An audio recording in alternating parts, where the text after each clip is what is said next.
রাজবাড়ী সদরের আলীপুর ইউনিয়ন পরিষদ ভবনের দেয়ালে স্থাপন করা হয়েছে আবহাওয়া তথ্য বোর্ড। এর মাধ্যমে আগামী ৩ দিনের আবহাওয়া সংক্রান্ত নানা তথ্য জানানোর কথা কৃষকদের। তবে বাস্তবতা ভিন্ন। ৭ বছর আগে এ বোর্ড স্থাপন করা হলেও এর কোনো সুফল পাননি কৃষকরা। বোর্ডের নিচে দায়িত্বশীল কৃষি কর্মকর্তার নাম ও ফোন নম্বর থাকার কথা থাকলেও তা নেই।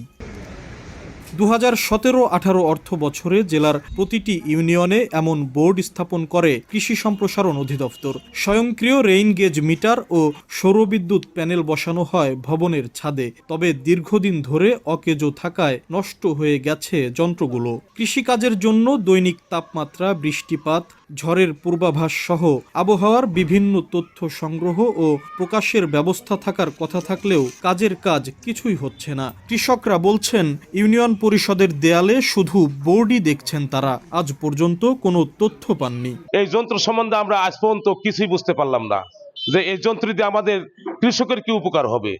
শুধু টানাই রাখছে। কোটি কোটি টাকা খরচ করে এই মেশিন লাগাইছে, এর যে কি উপকারিতা কৃষক জানেই না। সমস্যাটা সমাধান করার জন্য আমি আমার যারা এই ইউনিয়নে কৃষি অফিসার, যারা সহকারী কৃষি অফিসার আছেন যোগদানরত, তাদেরকে বলেছি এটা সেরে যথাযথ কার্যক্রম শুরু করার জন্য।